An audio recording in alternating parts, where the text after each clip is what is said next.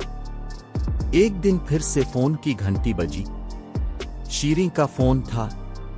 آواز سن کر بے اختیار فرحاد کے منہ سے نکلا، شیریں، اب تو اپنا صحیح نام بتا دو، کیا تم زندہ ہو؟ بتا دوں گی جب تم اپنا اصل نام بتاؤ گے۔ اور کیا تم کو میرے مر جانے کا یقین تھا؟ نہیں، لیکن الجھن میں ہوں کہ گھر والوں نے تمہارے ساتھ کیا سلوک کیا۔ بھائیوں نے مل کر خوب مارا اور پھر کمرے میں 10 روز تک بند رکھا۔ آج ایک کزن کی منگنی ہے۔ سب گھر والوں کے ساتھ میں کزن کے گھر آئی ہوں اور یہاں سے چپ کر فون کر رہی ہوں۔ 1 ماہ بعد میری شادی ہے۔ اگر تم مجھ سے شادی کرنا چاہتے ہو تو 1 ماہ ہے ہمارے پاس، ہم شادی کر سکتے ہیں۔ مگر ایسی شادی میں تو گھر والوں کی رسوائی ہے۔ تم صبر سے کام لو۔ فرحاد نے اسے سمجھایا۔ تو پھر تم کر لو صبر۔ اس کے بعد ساری زندگی صبر سے کام لینا ہوگا۔ یہ کہہ کر اس نے فون بند کر دیا۔ فرحاد پہلے سے زیادہ پریشان ہو گیا۔ اسی وقت دکان بند کی اور گھر آ گیا۔ سوچ رہا تھا کہ وقت کم ہے، گھر والوں سے بھی بات نہیں کر سکتا۔ لاکھوں کا کاروبار تھا، وہ الگ ختم ہو رہا تھا۔ وہ دکانداروں سے بھی غافل ہو رہا تھا۔ اس کو خبر تھی کہ لڑکی کے گھر والے کجا، خود اس کے گھر والے بھی راضی نہ ہوں گے۔ بڑا بھائی کسی ضروری کام سے پشاور گیا ہوا تھا۔ فرحاد نے 8 دن دکان نہ کھولی، خرابی طبیعت کا بہانہ کیے رکھا۔ 9ویں دن والد صاحب کے اصرار پر دکان کھولی تو فون کی گھنٹی مسلسل بج رہی تھی۔ ریسیور اٹھایا، شیریں بولی، 3 دن سے مسلسل فون کر رہی ہوں، تم فون کیوں نہیں اٹھاتے؟ طبیعت تو ٹھیک ہے؟ میں بیمار تھا، رانجھا نے بتایا۔ بیمار تو میں بھی ہوں مگر اس کا کوئی علاج نہیں ہے۔ تم کل 2 بجے فلاں جگہ آ جانا، میں تم کو اپنے گھر یلو حالات سے آگاہ کرنا چاہتی ہوں۔ اتنا کہہ کر شیریں نے فون رکھ دیا اور وہ ریسیور کان سے لگائے سوچتا ہی رہ گیا کہ کیا کروں۔ اس کو رات بھر نیند نہ آئی۔ اس روز کی ملاقات یاد تھی، اچھی درگت بنی تھی، دوبارہ جانے کا حوصلہ نہ پڑتا تھا۔ خود کو بہت روکا مگر اسرا خطر کی طرف خود بخود قدم اٹھتے جاتے تھے۔ اس کی بتائی ہوئی جگہ جا پہنچا۔ 3 گھنٹے بعد وہ آتی دکھائی دی۔ آج وہ اکیلی تھی، ہاتھ میں تھیلا پکڑ رکھا تھا۔ پوچھا، یہ کیا ہے؟ یہ میرے کپڑے ہیں، اب میں گھر واپس نہیں جاؤں گی۔ اگر تم مجھ کو ساتھ لے جانا چاہتے ہو تو ٹھیک ہے، ورنہ میں یہاں سامنے پہاڑ پر سے چھلانگ لگا دوں گی۔ اس کے قدم اب بھی من بھر کے ہو رہے تھے لیکن لڑکی دلیر تھی، اس کا بازو پکڑے تھی۔ فرحاد، کیا سوچ رہے ہو؟ چلو اٹھو، وقت کم ہے، میرے گھر والے مجھ کو تلاش کرتے ہوں گے، وہ یہاں آ گئے تو ہم دونوں کو مار دیں گے۔ فرحاد بادل ناخواستہ اٹھ کھڑا ہوا۔ وہ اس کے ساتھ قدم بڑھانے لگا۔ جاتے تو کہاں جاتے، بس اسٹینڈ پر آ کر کھڑے ہو گئے مگر خدا کو کچھ اور ہی منظور تھا۔ 1 گھنٹہ گزر گیا، کوئی گاڑی نہ ملی۔ فرحاد گمسم تھا جیسے اندھا، گو نگاہ اور بہرا ہو گیا ہو۔ شیریں کی آواز بھی اس کو سنائی نہ دے رہی تھی جو چیخ چیخ کر کہہ رہی تھی، وہ سامنے دیکھو، نشیبی راستے پر میرا بھائی اور اس کے ساتھ نہ جانے کون کون لوگ آ رہے ہیں۔ بھاگ جاؤ فرحاد، خدا کے لیے یہاں سے بھاگ چل، ورنہ وہ تمہارے ٹکڑے ٹکڑے کر دیں گے۔ میں تم کو چھوڑ کر نہیں جا سکتا، مر جاؤں گا مگر تم کو اکیلا چھوڑ کر نہیں جاؤں گا۔ نہیں دیکھو، وہ 1 2 نہیں 10 15 آدمی ہیں اور ان کے ہاتھ میں اسلحہ بھی ہے۔ وہ اسی ارادے سے آ رہے ہیں کہ ہم کو جان سے مار دیں گے۔